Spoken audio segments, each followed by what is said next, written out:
ബുക്കിംഗിനായി വിളിക്കേണ്ട നമ്പർ 8300083000. മഹാശിവരാത്രിയുടെ ഭാഗമായുള്ള ബലിതർപ്പണ ചടങ്ങുകൾ ആലുവ മണപ്പുറത്ത് പുരോഗമിക്കുന്നു. നാളെ ഉച്ചവരെ ആയിരക്കണക്കിന് ഭക്തർ എത്തുമെന്നാണ് ദേവസ്വം ബോർഡിന്റെ വിലയിരുത്തൽ. ആലുവ ഉൾപ്പെടെ കേരളത്തിലെ വിവിധ ക്ഷേത്രങ്ങളിൽ ബലിതർപ്പണത്തിന് വിപുലമായ ക്രമീകരണങ്ങളാണ് ഏർപ്പെടുത്തിയിരിക്കുന്നത്.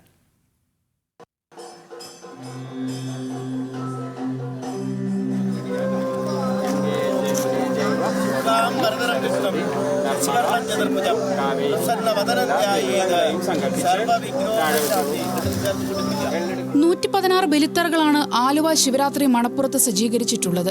പുലർച്ചെ മുതൽ മണപ്പുറത്തേക്ക് വിശ്വാസികളുടെ ഒഴുക്കാണ്. നാളെ ഉച്ചവരെ ശിവരാത്രി ബലിയിടാം. ചൊവ്വാഴ്ച കുംഭത്തിലെ അമാവാസി ആയതിനാൽ അന്ന് വാവുബലി തർപ്പണവും നടത്താം.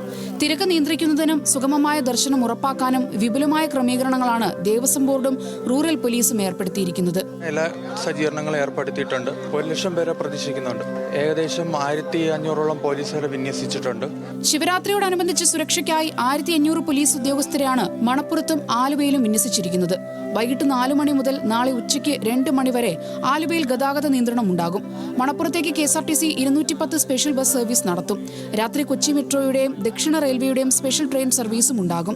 പെരിയാറിന് സമീപത്തുള്ള ശ്രീനാരായണ ഗുരു സ്ഥാപിച്ച അദ്വൈതാശ്രമത്തിലും ബലിതർപ്പണം നടക്കും. ഇന്ന് അർദ്ധരാത്രി ശിവരാത്രി വിളക്കും എഴുന്നള്ളിപ്പും കഴിഞ്ഞ ശേഷമാകും ബലിതർപ്പണത്തിന് ഔദ്യോഗികമായി തുടക്കമാവുക. പക്ഷേ രാവിലെ മുതൽ തന്നെ 100 കണക്കിന് പേരാണ് ശിവരാത്രി മണപ്പുറത്തേക്ക് ബലിതർപ്പണത്തിനായി എത്തിക്കൊണ്ടിരിക്കുന്നത്. ക്യാമറാമാൻ വിഷ്ണു എസ് ആനന്ദിനൊപ്പം സൈഫുന്നിസാലിയാർ, ന്യൂസ് മലയാളം, കൊച്ചി. ബുക്കിംഗിനായി വിളിക്കേണ്ട നമ്പർ 8300083000.